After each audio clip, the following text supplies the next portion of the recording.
What if I told you that one of the most visually striking museums in the world was built not by a global starchitect chasing the next big commission, but by a Mexican architect commissioned by one of the richest men in the world to house his personal art collection, and that this gleaming, asymmetrical structure covered in nearly 17,000 hexagonal aluminum tiles has become one of the most polarizing buildings in Latin America? Welcome back to UrbArchitect, where today we're diving deep into the Museo Soumaya in Mexico City, Mexico, a building that looks like it was beamed down from a science fiction film but tells a very real story about ambition, art, philanthropy, and the evolving identity of Mexican architecture in the 21st century. The Museo Soumaya, completed in 2011, sits in the rapidly transforming neighborhood of Nuevo Polanco, part of Mexico City's ongoing metamorphosis from a sprawling metropolis of historic colonial cores and informal settlements into a city with bold contemporary architecture that competes on the global stage.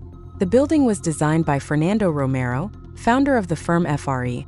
which stands for Fernando Romero Enterprise, a name that perhaps hints at the entrepreneurial spirit behind many of his projects. Romero, who studied at the Ibero-American University in Mexico City and later earned a master's degree from Columbia University, is also the son-in-law of Carlos Slim, the Mexican business magnate who at various points has been ranked as the wealthiest person in the world, and who happens to be the patron behind the Museo Soumaya, named after Slim's late wife, Somaya Damat. This context is crucial because the Museo Soumaya is not a public institution in the traditional sense. It is a private museum showcasing Slim's extensive art collection, which ranges from pre-Hispanic Mesoamerican artifacts to European Old Masters, French Impressionists, and modern Mexican art, making it one of the most eclectic collections anywhere. The building itself rises to nearly 46 meters at its highest point, shaped like an irregular, bulging column that seems to defy gravity as it broadens toward the top, creating a dramatic cantilever that extends outward over the plaza below.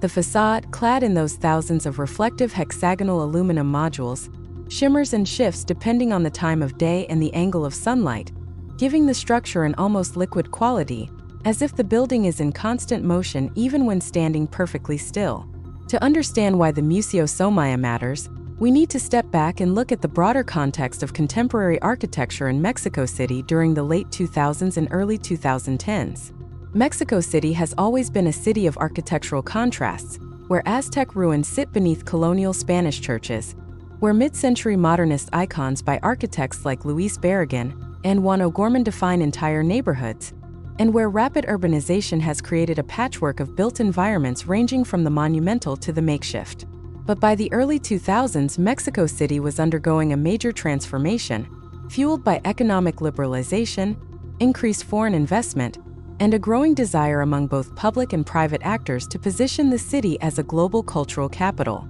This was the era when megaprojects began reshaping the urban fabric, when private developers started commissioning bold architectural statements, and when figures like Carlos Slim began to wield their immense wealth not just in telecommunications and real estate, but in culture and art. The original Museo Soumaya, a much smaller and more conventional building, opened in 1994 in the Plaza Loreto neighborhood, but by the mid-2000s, Slim's collection had grown so large that a new, much larger venue was needed. Enter Nuevo Polanco, a district being developed on former industrial land near the upscale neighborhood of Polanco, an area that was being reimagined as a mixed-use urban center with luxury residential towers, corporate offices, high-end shopping, and cultural institutions. The Museo Soumaya was conceived as the anchor of this new district,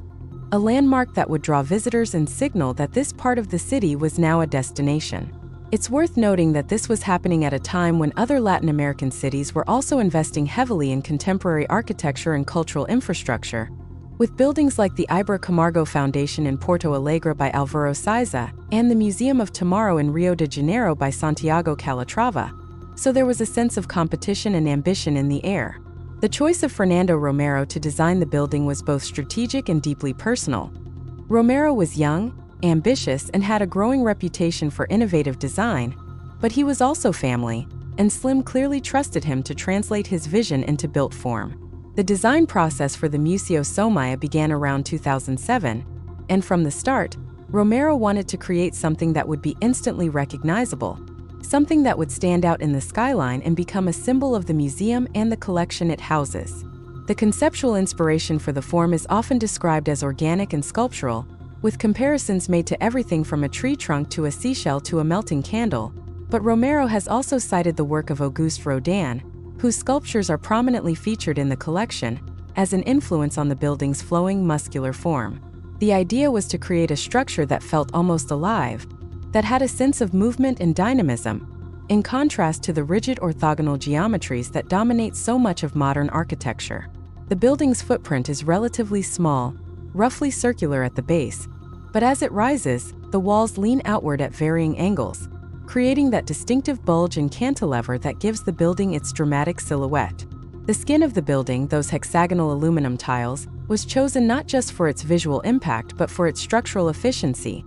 The hexagon is a geometrically stable shape that allows for a continuous, non-repetitive pattern that can conform to the building's complex curves, and the aluminum is lightweight, durable, and highly reflective, which helps to reduce heat gain in Mexico City's high-altitude climate. Each hexagon is slightly different in size and orientation, creating a kind of tessellated surface that looks almost like the scales of a fish or the facets of a jewel, and the effect is mesmerizing, especially when the sun hits the building at certain angles and the whole facade seems to glow. Inside, the museum is organized around a central atrium with a continuous spiral ramp that wends its way up through the building, a spatial strategy that recalls Frank Lloyd Wright's Guggenheim Museum in New York, though Romero has described his approach as more fluid and less prescriptive than Wright's tightly coiled spiral. The ramp is wide and gently sloped, allowing visitors to move through the galleries at their own pace, with the art displayed along the walls and in alcoves that branch off from the main circulation path. The galleries are column-free, which is a significant technical achievement given the building's irregular geometry and the loads imposed by the cantilevered upper floors, and this open plan allows for flexible exhibition layouts that can accommodate everything from small paintings to large sculptures. The interior finishes are relatively minimal, with white walls and polished concrete floors that let the art take center stage, though the architecture itself is always present, with the curving walls and the dramatic overhead skylight that floods the top floor with natural light. Speaking of that skylight, it's one of the most striking features of the interior, a large, irregularly shaped opening at the very top of the building that allows daylight to filter down through the atrium, creating ever-changing patterns of light and shadow that animate the space throughout the day. The technical aspects of the Museo Soumaya are where things get really interesting, because building a structure with this kind of complex, non-orthogonal geometry is no small feat. The primary structure is a steel frame, with columns and beams that curve and twist to follow the building's organic form, and the entire structural system had to be designed using parametric modeling software, which allowed the architects and engineers to translate the fluid sculptural shape into a buildable framework of discrete structural elements. This was cutting-edge technology at the time, and it required close collaboration between the architects at FRE and the structural engineers, who had to figure out how to distribute loads efficiently through a geometry that resists easy analysis. The cantilever at the top of the building is particularly impressive. The upper floors extend outward by several meters beyond the base, which means that the structural loads are not simply vertical but also create significant overturning moments that have to be resisted by the steel frame and the foundation. To manage this, the building is anchored by a deep foundation system that ties into the underlying soil and bedrock, and the steel structure is braced and reinforced at key points to ensure stability. The facade system, with its thousands of hexagonal aluminum panels, is not just a cladding, but an integral part of the building's environmental performance. The reflective surface helps to bounce sunlight away from the building, reducing solar heat gain, which is important in Mexico City's climate where temperatures can be quite warm during the day, and the slight gaps between the panels allow for ventilation and help to equalize pressure across the facade, which is important for a building of this height and exposure. The installation of the facade was a complex process, with each panel having to be individually fabricated and positioned according to the parametric model, and the result is a surface that is both highly precise and visually dynamic.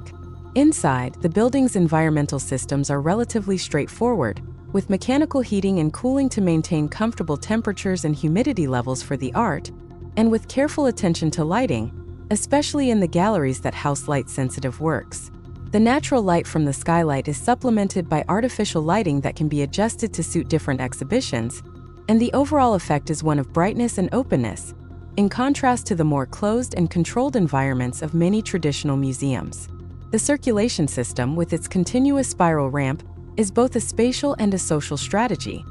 By guiding visitors along a predetermined path, the architecture creates a kind of narrative journey through the collection, though visitors are also free to linger, backtrack, or skip ahead as they choose. The ramp itself is a significant structural element, a cantilevered concrete slab that winds its way up through the building without any visible supports, which adds to the sense of lightness and fluidity that defines the interior spaces. When the Museo Soumaya opened to the public in March 2011, the reaction was immediate and intense. On the one hand, the building was celebrated as a bold architectural statement, a symbol of Mexico City's arrival on the global stage of contemporary architecture, and a generous gift to the public from one of the country's wealthiest citizens, offering free admission to a world-class art collection. The building quickly became one of the most photographed landmarks in Mexico City, appearing in countless travel guides, Instagram feeds, and architecture publications, and it drew visitors from around the world who came to see both the art and the building itself. The museum was praised for its daring design, its technical innovation, and its role in revitalizing the Nuevo Polanco district, and Fernando Romero was lauded as a rising star in the architectural world. But on the other hand, the building also attracted significant criticism, both architectural and cultural. Some critics argued that the building's flamboyant, attention-grabbing form overshadowed the art it was meant to house, that the architecture was too loud, too showy, too much about itself and not enough about creating contemplative spaces for engaging with the collection. Others questioned the decision to build such an expensive, high-profile museum using private wealth in a city and a country where public resources for culture and education are often scarce, and where inequality remains a pressing social issue. There were debates about whether the Museo Soumaya represented a genuine contribution to Mexican culture, or simply an exercise in billionaire vanity, a kind of monument to Carlos Slim's wealth and influence. The building's aesthetic also divided opinion. Some saw it as a masterpiece of contemporary design, while others dismissed it as gimmicky or even ugly, a building that prioritized spectacle over substance. The interior layout, with its spiral ramp, was praised by some for its fluidity and criticized by others for being somewhat disorienting, or for not providing enough opportunities for visitors to pause and reflect. The collection itself, eclectic and vast, was both a strength and a weakness. On the one hand, it offered an incredible range of art spanning centuries and continents, but on the other hand, the sheer variety and density of the displays, with works sometimes crammed together in ways that felt more like a private collector's storage than a curated museum experience, led some critics to question the museological approach. Despite these debates, or perhaps because of them, the Museo Soumaya has undeniably succeeded in capturing public attention and sparking conversation about architecture, art, and the role of private patronage in shaping cultural institutions. The building has won several awards and has been featured in major architecture exhibitions and publications around the world, cementing its status as one of the defining buildings of 21st century Mexican architecture. It has also inspired other projects in Nuevo Polanco and beyond, contributing to a broader trend of bold, sculptural architecture in Latin America. In terms of its impact on the architectural discourse, the Museo Soumaya represents a particular moment in the evolution of parametric design and digital fabrication, when architects were beginning to fully embrace the possibilities of computer-aided design to create complex, non-standard geometries that would have been nearly impossible to build just a decade or two earlier. The building is part of a global trend toward what some have called blob architecture, or parametricism, characterized by smooth, flowing forms that challenge traditional notions of orthogonality and structural expression, and it stands alongside buildings like the Haydar Aliyev Center in Baku by Zaha Hadid, and the Broad Museum in Los Angeles by Diller Scofidio plus Renfro, as examples of how digital tools have transformed the possibilities of architectural form. But the Museo Soumaya is also distinctly Mexican, rooted in the specific cultural, economic, and urban context of Mexico City, and it raises important questions about the relationship between global architectural trends and local identity, about the role of private wealth in shaping public culture, and about what it means to build a monument in a city that is both deeply historical and rapidly modernizing. As we wrap up, it's worth reflecting on what the Museo Soumaya represents for the future of architecture, and for Mexico City specifically. Love it or hate it, The building is undeniably ambitious, and it demonstrates a willingness to take risks and to push the boundaries of what architecture can be. It's a building that refuses to blend in, that demands attention, and that challenges us to think about the relationship between form, function, and meaning. For architecture students and young architects, the Museo Soumaya offers valuable lessons about the importance of bold vision, about the technical challenges of translating complex geometries into built reality, and about the messy, complicated relationship between architecture and power. It reminds us that architecture is never just about aesthetics or engineering. It's also about politics, economics, culture, and the aspirations of the people and institutions that commission it. The building also serves as a reminder that great architecture is often controversial, that the most interesting projects are the ones that provoke debate and inspire strong reactions, whether positive or negative. In a world where so much architecture plays it safe, where so many buildings are forgettable and generic, the Museo Soumaya stands out, and that in itself is an achievement. So the next time you find yourself in Mexico City, I encourage you to visit the Museo Soumaya, to walk through its galleries, to experience the interplay of light and space, to stand beneath that dramatic skylight and feel the weight and the lightness of the architecture all at once, and to form your own opinion about whether this building is a masterpiece, a missed opportunity, or something in between. And if you enjoyed this deep dive into one of Mexico City's most iconic buildings, make sure to hit that subscribe button and drop a comment below letting us know what you think of the Museo Soumaya, or if there's another building you'd like us to explore in a future video. Until next time, keep looking up, keep questioning, and keep celebrating the architecture that shapes our world.